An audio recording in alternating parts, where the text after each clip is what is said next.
Hi everyone, welcome back to my channel. তোমরা আমার আগের ব্লগে দেখেছো যে আমাদের ভাইফোঁটা হয়ে গেছে। আমাদের যেহেতু প্রতিপদে ভাইফোঁটা হয়, সেই প্রতিপদেই তাই জন্য কালী পুজোর পরের দিন ভাইফোঁটা আমাদের হয়ে গেছে। আজকের ভিডিওতে আমি শেয়ার করব যে আমি ভাইফোঁটাতে কী কী গিফট পেলাম। আমি ওদের একটা ক্রস শোল্ডার ব্যাগ দিয়েছি সবাইকে, তিনজনকেই, তিন দাদাকেই আর কি। তো ওরাও আমাকে বেশ কিছু গিফট দিয়েছে। আজকে আমি তোমাদের সাথেই সেগুলোকে আনপ্যাক করে দেখাবো। দুটো নীল জামা পরা দাদা হচ্ছে আমার জেঠুর ছেলে, আর সবুজ রঙের পাঞ্জাবি পরা দাদাটা হচ্ছে আমার পিসির ছেলে। তো ওরাই এসেছিল আমাদের আর কি ভাইফোঁটা নিতে, যেহেতু আমি আর দিদি একই জায়গায় থাকি তাই জন্য। প্রথমে এটা আমার মেজো জেঠুর ছেলে দিয়েছে, তো সেটাই আমি আনপ্যাক করছি। আমার তো দেখে মনেই হচ্ছিল আনপ্যাক করতে করতে যে এটা কোনো কফি মাগ হবে। ছোটবেলায় যখন আরও সব বোনরা আমরা থাকতাম, সবাই মিলে কি কি গিফট পেয়েছিলাম সেগুলো একসাথে খোলা হতো, আর তখন কে কোন গিফটটা পেলো, কার থেকে কারটা দেখতে বেশি সুন্দর সেটা নিয়ে একটু ঝগড়াও হয়ে যেত। কিন্তু দেখো মণিদাদা যে কাপটা দিয়েছে সেটা কি সুন্দর, পেস্তা কালারের, লারা কোম্পানির। সো এটা আমি রেখে দিলাম, পরে কোনোদিনও চা কফি খাওয়া যাবে। এটা আমার আরেকটা জেঠুর ছেলে দিয়েছে। তো প্রথমেই এর ওপরে ডেয়ারি মিল্কের একটা ফ্যামিলি প্যাক আছে, আর তারপরে আমার মনে হচ্ছে এটা দেখে মানে র্যাপ খুলতে খুলতে যে এটার মধ্যে ব্যাগ আছে। দেখো, হ্যাঁ সত্যি স্লিং ব্যাগ আছে। দিদিকেও সেম দিয়েছে, হয়তো কালার আলাদা, আমার কালারটা আলাদা। আমারটা হচ্ছে একটুখানি কি বলবো স্কিন কালার টাইপের, আর দিদিরটা আমার এই মুহূর্তে মনে নেই, ও আমাকে ফটো দিয়েছিল। সো এটা স্লিং ব্যাগ, এটা আমি কখনো অবশ্যই ইউজ করব। রিসেন্টলি আমার তো একদম বেরোনোই হয় না, আমি ঘরেই থাকি, আর গলা শুনে তোমরা বুঝতেই পারছো যে আমার প্রচণ্ড জ্বর হয়েছে, আমার ভীষণ কাশি হয়েছে রিসেন্টলি। যাই হোক, এরপরেই দিয়েছে আমার পিসির ছেলে যে এসেছিল, সে ম্যাক্স থেকে কিনে দিয়েছে আমাকে এই কুর্তিটা, এই ব্ল্যাক কালারের। আমি এক্সেল নিয়েছি আর দিদি এল সাইজটা নিয়েছে। ও দুটো সাইজ এনেছিল, কিন্তু পরার পর ফিটিংসটা এত সুন্দর লাগছে কি বলবো। ও বলার একটা কথা আছে তোমাদেরকে, কিছুদিন আগে আমি যখন মিশো থেকে শপিং করতাম তখন আমার ডাবল এক্সেল অর্ডার করতে হতো, বাট এটা আমার এক্সেলও লুজ হয়েছে। যদিও এটা লুজ কাইন্ড অফ গাউনই, বাট হ্যাঁ আমি একটু লুজ করছি। সো আমি খুব শিগগিরই তোমাদের এটার কারণ শেয়ার করে দেবো।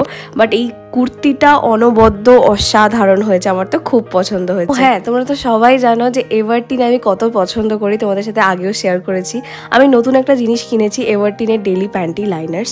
এবার এটা কেন ইউজ করতে হয়, কি কারণ, সব আমি তোমাদের সাথে আজকে শেয়ার করছি। যাদের আর কি ভাজাইনাল ডিসচার্জের প্রবলেম আছে, বা ইউরিনটাকে ধরে রাখতে পারে না, বের হয়ে যায়, মেইনলি এটাকে নন পিরিয়ড ডেজে ইউজ করা হয়। এটা কাপস বা ট্যাম্পন্স এর ব্যাকআপ হিসেবেও কাজ করে। ডেইলি হাইজিনকে মেনটেন করার জন্য তোমরা এটা ইউজ করতে পারো। এর মধ্যে 60খানা লাইনার আছে, যেটা দৈর্ঘ্য হচ্ছে 180 মিলিমিটার। চলো তোমাদের একটাকে পুরোপুরি খুলে দেখাই, তাহলে তোমরা বুঝতে পারবে যে এটা কতটা পাতলা।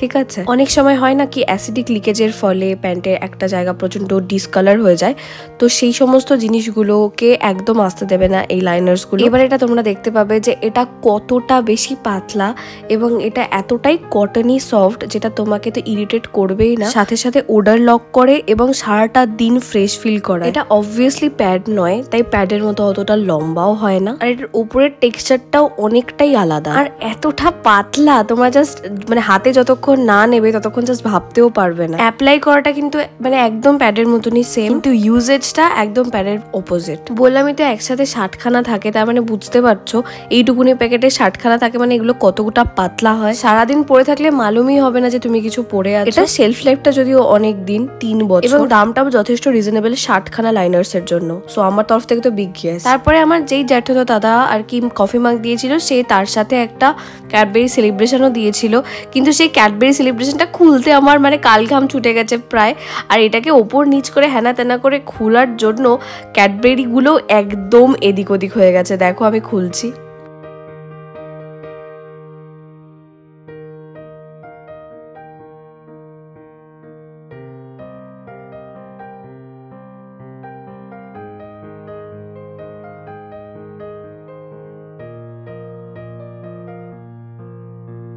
দাদাদের থেকে তো আমার সমস্ত গিফট পাওয়া হয়ে গেছে এবং আনপ্যাক করাও হয়ে গেছে, তোমাদের দেখানো হয়ে গেছে। এই গিফটটা কিন্তু আমার দিদি নীলকে দিয়েছে। সো এই হচ্ছে একটা কি বলবো প্রদীপ, মানে এটা আর কি মানে কেবেল আছে, এটা আর কি ইলেকট্রিকে চলে, সুতরাং এটা তুমি মানে ইজিলি ইউজ করতে পারো। এর থেকে কোনো রকম বিপদ হওয়ার কোনো সম্ভাবনা নেই, আগুন টাগুন গায়ে লেগে যাওয়ারও কোনো প্রবলেম হবে না। সো এটাকে আমি আর জ্বালিয়ে দেখালাম না, এটাকে আমি অবশ্যই কোনো পুজোতে এটাকে ইউজ করব, তখন দেখাবো। তো আমি যে মাটির প্রদীপগুলো কিনেছিলাম ওগুলোকে ভাবলাম যে একটু পরিষ্কার করে রোদে শুকিয়ে তারপরে তুলে রাখি।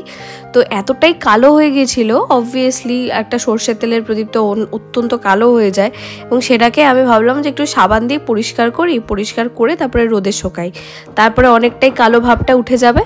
তারপরে আমি সারা বছর নানানভাবে আমি এটাকে ইউজ করে ফেলতে পারবো। একটা প্রদীপ একবার ইউজ করে ফেলে দিতে না খুব গায়ে লাগে, সুতরাং আমি একটু রিইউজ করার ট্রাই করি। আমি জানি না এটা কতটা ঠিক কতটা বেঠিক, তোমরা জানলে অবশ্যই জানিও।